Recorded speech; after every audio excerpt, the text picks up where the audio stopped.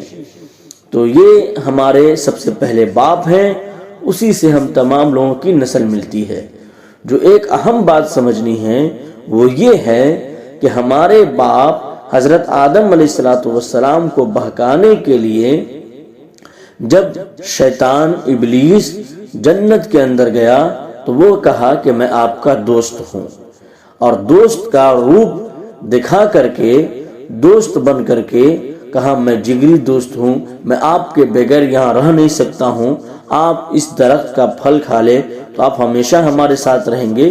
اس طریقے سے جھوٹ بول کر کے، دھوکہ دے کر کے حضرت آدم علیہ السلام کو اور ان کی پتنی حویوتی کو بہکا دیا، ورغلا دیا اور اللہ تعالی کی نافرمانی کرا دیا. تو اس سے ہم لوگوں کو جو سبق ملتا ہے وہ یہ ہے کہ دوستوں سے بچنا چاہیے. ایسا دوست جو آپ کو انسان کی شکل میں شیطان ہے، لگتا تو ہے کہ آپ کا خیر خواہ ہے اور خیر خواہی والی بات کرتا ہے اور آپ کو گناہوں کے اندر ملوث کرتا ہے، دین سے، ایشور کے قوانین سے اور دھارمک پستکوں سے دور کرتا ہے، تو وہ دوست آپ کا انسان کی شکل میں شیطان ہے. آپ اس سے بچ کر کے رہیں، ہوشیار رہیں. آپ دیکھیں کہ جتنے معاملے ہوتے ہیں بوائے فرینڈ والے، گرل فرینڈ والے، یہ سب کیا ہے کہ آدمی سمجھ نہیں پاتا ہے اور گناہوں کے اندر ملوث ہو جاتا ہے، پاپ کر بیٹھتا ہے. اس لیے یہ بوائے فرینڈ، یہ گرل فرینڈ، یہ سب خطرہ ہے اور یہ ہانی کارک ہے، نقصان دہ ہے.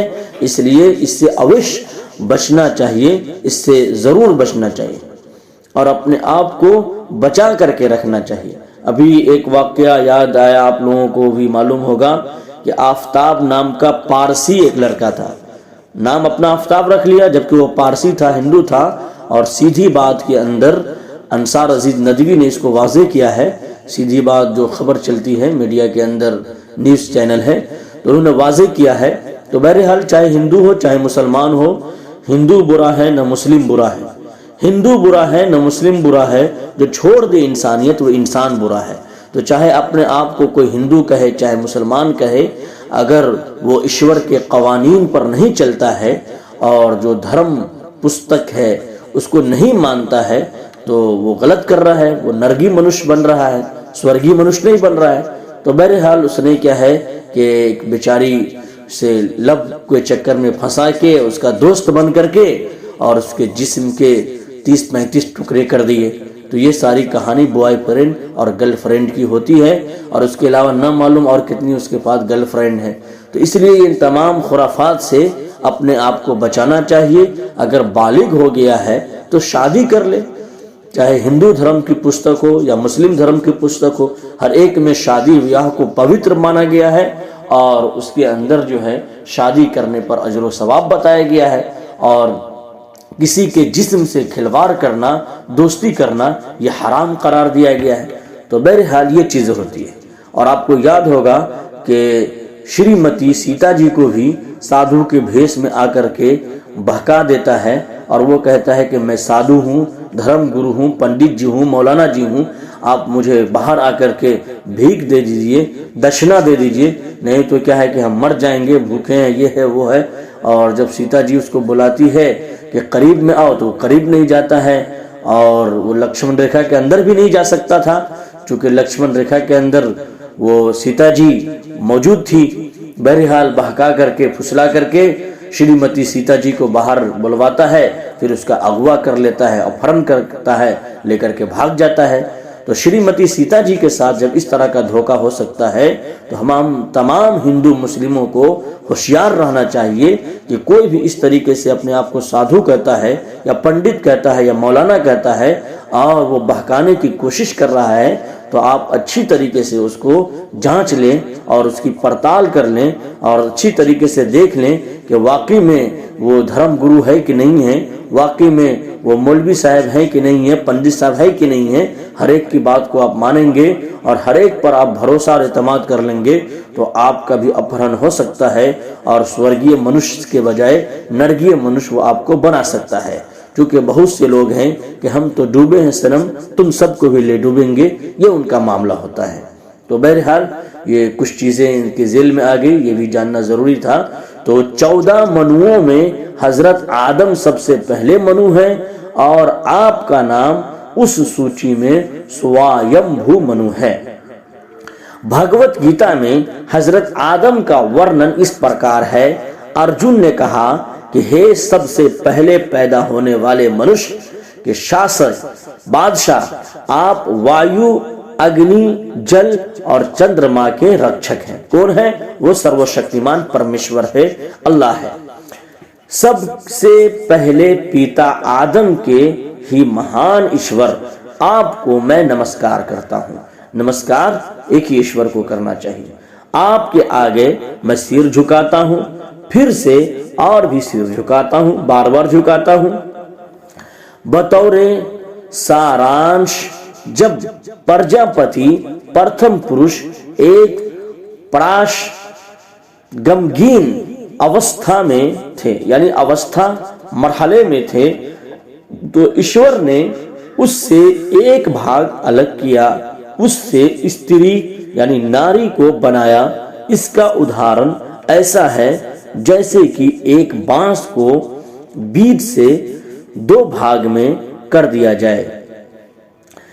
جب وہ دونوں پتی پتنی کے شیلی میں ہو گئے، الگ الگ ہو گئے، انداز میں ہو گئے، شیلی انداز، تو ان دونوں سے سمپورن مانو جاتی نے جنم لیا، پوری نسل انسانی نے جنم لیا۔ ایشور نے حضرت آدم کے بائیں پسلی سے، لیفٹ سائڈ سے ہوا کو اتپن کیا، پیدا کیا تھا۔ یہی بات بائبل میں بھی کہی گئی ہے اور حدیث شریف کے اندر بھی کہی گئی ہے، اور انتم پستک پوتر قرآن کے 4 پارہ سورۃ النساء، جو عورتوں کے نام سے ایک سورت ہے، سورۃ النساء 4 پارہ کے اندر سورہ نمبر 4 اور آیت نمبر 1 کے اندر کہی گئی ہے، یا ایھا الناس اتقوا ربکم الذی خلقکم من نفس واحدہ وخلق منها زوجها وبث منہما رجالا کثیرا ونساء واتقوا اللہ الذی تساءلون به والارحام ان اللہ کان علیکم رقیبا۔ تو یہ ساری تفصیلات اس کے اندر موجود ہے، آپ پڑھ سکتے ہیں، دیکھ سکتے ہیں، تو آپ اس پر غور کریں۔ اب یہاں ایک سوالیہ جملہ ڈال دیا گیا ہے، کیا حضرت آدم کے اس آدھے شریر سے استری کے اتپن ہونے کی اوستھا کو ہی اردھ ناریشور کہا جاتا ہے؟ اردھ ناریشور کہا جاتا ہے۔ اردھ ناریشور کا ارتھ ہوتا ہے کہ آدھا مرد اور آدھی عورت، آدھا مرد اور آدھی عورت، اور اسی کو ایک سکے کے 2 رخ بھی کہتے ہیں۔ ایک گاڑی کا 2 پہیہ، یعنی جب تک کہ ایک گاڑی کے اندر 2 پہیہ نہیں ہوگا، گاڑی ٹھیک سے نہیں چل پائے گی۔ تو اسی طریقے سے مرد عورت کا بھی صحیح ہونا ضروری ہے، تب گھر پریوار ٹھیک سے چلے گا۔ اور اس کا تیسرا ارتھ ہے کہ ایک کے بغیر دوسرا ادھورا ہے، ایک کے بغیر دوسرا ادھورا ہے۔